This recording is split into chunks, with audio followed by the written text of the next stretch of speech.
Hello again. My name is Dr. Bill Johnson, and I'd like to welcome you to another edition of Exploring Our Schools. Today we're going to focus on what has become just a really wonderful part of life at Southside High School, and it is the opportunity for many of our students to participate in IB Art. So, in pursuit of that, I have invited a couple of people with me. Keith Gamache, who is a longstanding art teacher here at Southside High School, and is also the academic facilitator. Thank you very much. Thank you for having me. Basically means that you coordinate basically all of the art department. Yes. And work. Right? Yes. Thank you for having us on the program again. Good. And we have two seniors who are really very actively involved in IB Art. Carolyn Solza, thank you very much for joining us. Thank you for having me. And Kenny Joe, thank you very pleasure. much for joining us. So I'm going to start with you if you don't mind. Sure. This has been an evolutionary process. It just didn't happen. So maybe if you could just kind of spend a few minutes talking a little bit about your experience with IB Art, how you've seen it evolve over the years, Sure. and what you're doing right now with some of the kids. This is my 21st year here at Southside, and when I Ouch. started, we had a program of 18 seniors sitting for the IB Art exam. And this year we have 45 students, two of whom are sitting with us today. It's gone through several different changes over the last 21 years, some shifts in some of the components of the criteria and what's expected of the students. At the same time, a lot of it remains the same. It's a highly individualized curriculum and 2 years worth of work of the students. And it's a combination of studio work and what's called an investigation workbook, which is where the students investigate and explore artists and topics that are of interest to them. So let me back up a second and ask just of both of you, why did you get involved? What pushed you or got you inside of your head to decide to participate in IB Art? I think I signed up for IB Art because I've always loved art, and that's like, it was kind of a no-brainer to just like take the next class that was available, but I didn't realize like when I signed up how the program it's like so different than what I thought, but it's definitely worth it. But it starts in the middle school, I guess, right? With Yeah. studio and art. So what happens when you come to Southside High School? What do you do in your first and second years? You can take photography or computer graphics or painting and drawing 1, which goes to painting and drawing 2, or sculpture and ceramics 1 to sculpture and ceramics 2. And then by the time you're a junior, like I personally took all of that in the first 2 years, and then I had nothing left to take, so I took IB Art. Except IB Art. Kenny, how did you? Well, I've been in the art program for a long time. Like Caroline, I took a lot of the art courses before IB Art. Now, what's interesting about IB Art is it's not like what the teacher tells you to do. It's what you want to do. And these are your projects. Uh-oh. Is that, do I detect a sense of, I'm not sure what? Is there? No, not at some all. tension And, there? and to not leave people thinking that the teacher doesn't play a role in it. But one of the great things at this stage is the teacher in the school provides a structure for the students to follow. We introduce material to the students via websites and movies that they watch. We make book recommendations for them to read and consult. But the actual development of concepts and choice, that becomes that of the student. So they are, as juniors and seniors, working the way that real professional artists are working. They come up with their ideas, they consult, they interact with peers, they have critiques, they get input from the teachers. So it really is a great blend of teacher direction and the student being a real active participant in their learning. Yeah, but somewhere inside of you, you feel that you're in charge. I mean, so for you to say that, I mean, obviously, I mean, whatever you may have responded, there is that sense within yourself that you're in charge. Yeah, well, it's a different experience because all the process of art making is even different than previous art classes. Like we're researching, we're using our research and in whatever topics of interest, and that will influence the works that you do. And that blends nicely with I know Gamache likes the what's that Austin Kleon guy? 10 Right. things. 10 things every creative person should know but often forget. No, you realize this. All your artwork is. You have to ask, what is original, right?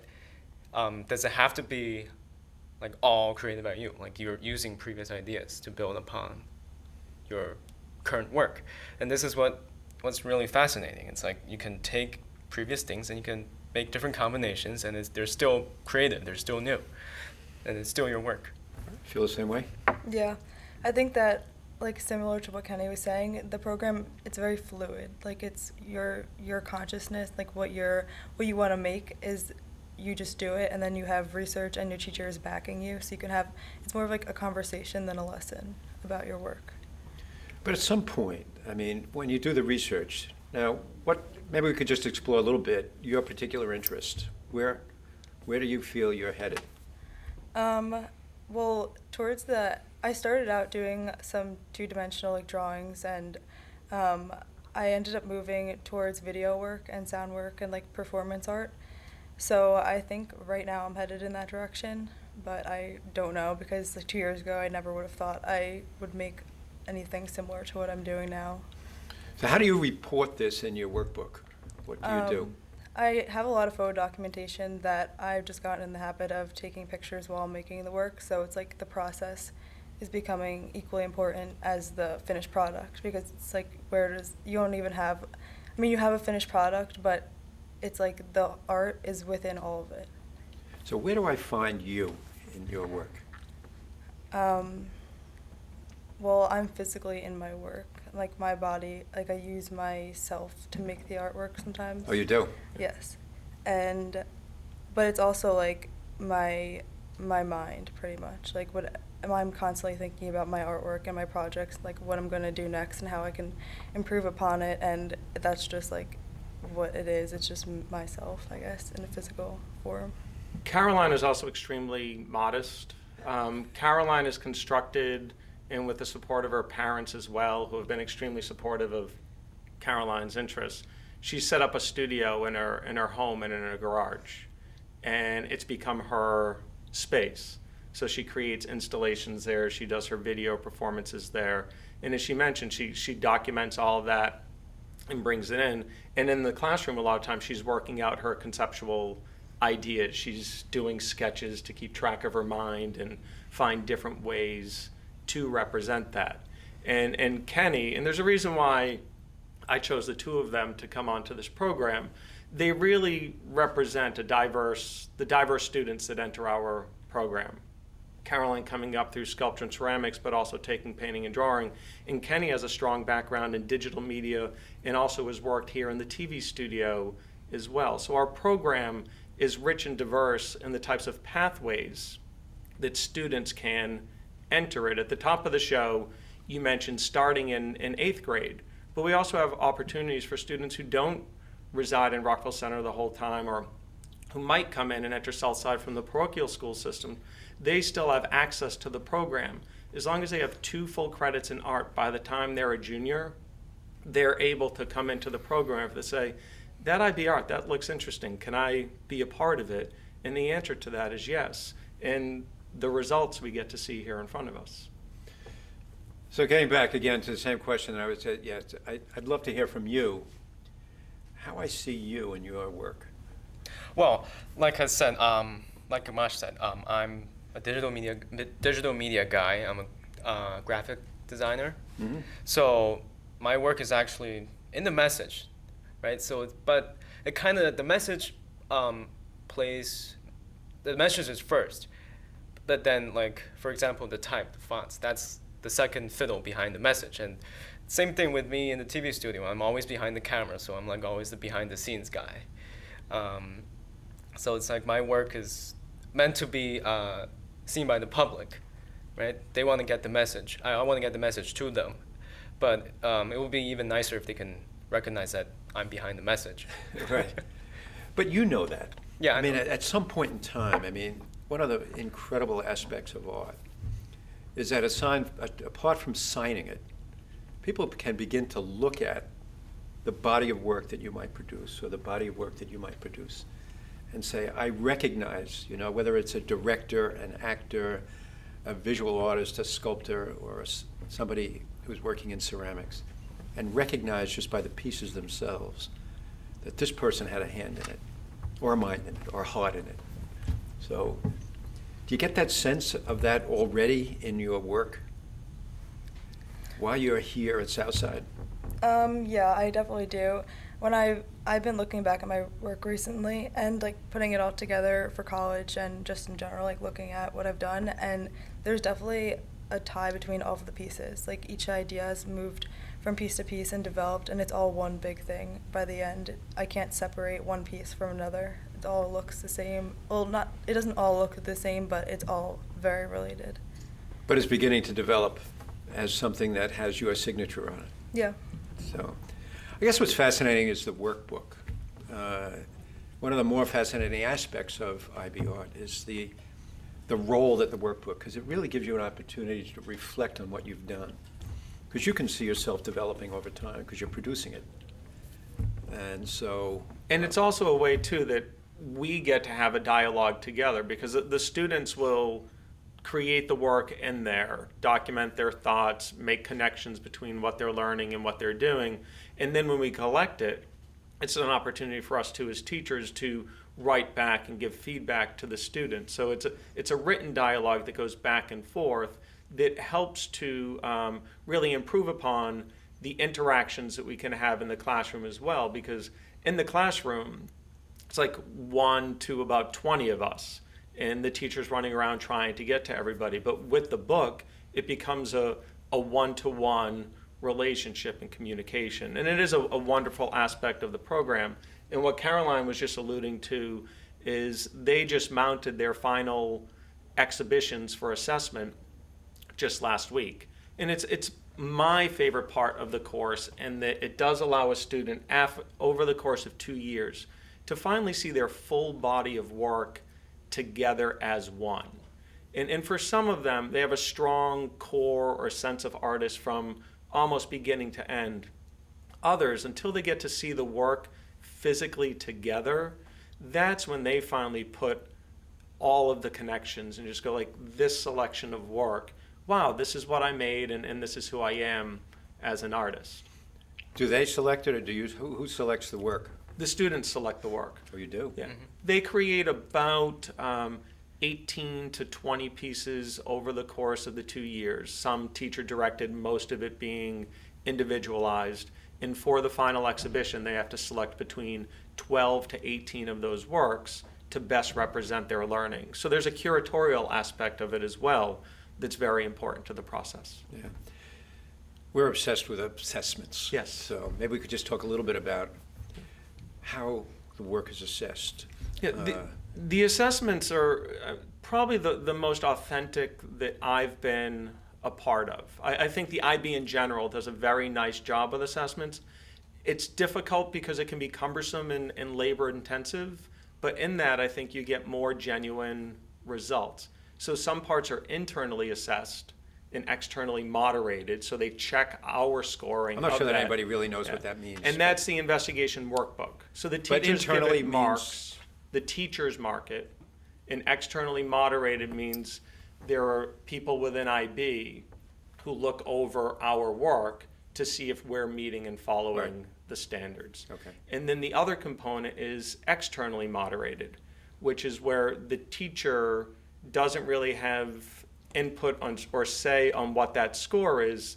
The IB are looking at their work and they are scoring it according to the assessment criteria.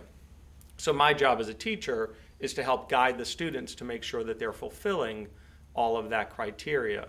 And then the job of the student, as well as making that apparent in their artwork, after they mount their exhibition, they do about a 10 to 15 minute video where they're talking about their work and they're making their learning apparent. Sometimes some things are very evident in a physical artifact. Other times you look at it as you've gone to museums before and you've gone, I don't get it, why is that here? But then you read an exhibition tag and you're kind of like, oh, now I understand. So that interview is an opportunity for the students to make their learning more apparent as part of that assessment procedure. All right. Internally, we talk about internal assessment, but Are you different because of this, do you think? Has it really given you an opportunity to feel like you've grown? Well, totally. I'm even seeing art. I'm doing art outside of IB Art, and that comes in the way of broadcast graphics. So, like if you watch this show, The Lower Thirds, I did the lower thirds, and if you watch the morning news, I did all the graphics for them. Wow. And if you watch Red and Blue, I did all the graphics too. And there's one common thing between my work in IB Art and the outside work, and that is the font. And Kamash knows I have a signature unique font of mine. He's my one and only student in all my years of teaching that has a favorite font designer. And it's one of the things that I find most endearing about Kenny as well. So I'll let you finish talking about that there. Yeah, so I purchased the font. Who buys the font? Oh my goodness. Well, It's they got 66 styles. It's called Gotham. It's not Batman's. Actually, Gotham is in New York. So the font designer, his name is Tobias Ferry Jones, right? So this actually connects back to the originality thing, because he got his inspiration for the font from looking at all these old signages around New York City. So, and once again, using old ideas to create new ideas. So, I mean, Gotham is like, I feel like it's overused now. It started out as a commission for a magazine and inspired by New York, made in New York and such. And now you see it everywhere. It's like on your every single product, every single news show, every single, poster, advertisement. It's like Helvetica now, if you know what I'm talking about. Is this a sign that Kenny might be moving on from Gotham? No, I'm not moving for Gotham. okay. How about you? I definitely think the IB program has changed me, but because I think that we started doing it at a time where it was like crucial for our work as artists, leaving high school and preparing to go to college, and the IB program was just a very good push to get to that, and it brought out things. The way that it was structured, it just made everything I was thinking like very clear. And it connected my work to the rest of the art world, which I think is very important. I never would have done so much research on artists before, and I do work outside as well, and I find myself following certain procedures that the IB has set up. Do you think both of you will pursue this? Yeah. Well, she's doing art. I'm doing architecture. Oh my goodness. So, it's art. Yeah. Yes. Interesting. So both of you are going to use this as a platform for moving forward. Yeah, definitely. You know what's also interesting is sometimes, not all the time, but most of the time, you learn from one another. I mean, you said there's 45 kids, but everybody does something very individualistic, but at the same time, you share something very much in common. So do you have an opportunity to get together and understand one another, appreciate what each other is doing? Yeah, I mean, I see what my friends are doing in IB Art, and I think that it's interesting to see because we're following the same procedures, and there's so much different work coming out of it, and we're watching the same videos, and we have the same teachers, and everyone's work is so original, and it's complete bodies of work. It's not just a few projects that were assigned to us. It's like everyone has their own style at this point. And you can appreciate that now. Yeah, I definitely could appreciate it. You too? Totally. I mean, this IB Art is different than all the IB classes. Now, I can't speak for other Group 6 courses. I mean, I'm sure music and theater would have some kind of freedom of choice too. But compared to, say, like English or history, right? There's like, you have to read this, you have to do this.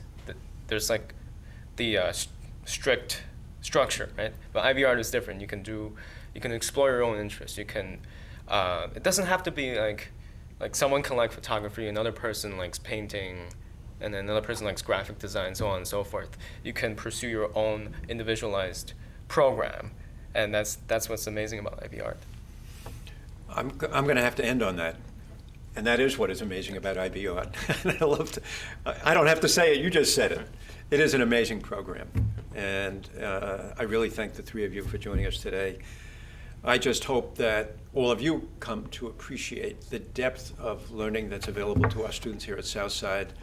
And every once in a while we have an opportunity to share that depth with you, and I hope you've enjoyed it as much as I have today. So thanks again for joining us, and we will see you next time. Bye now.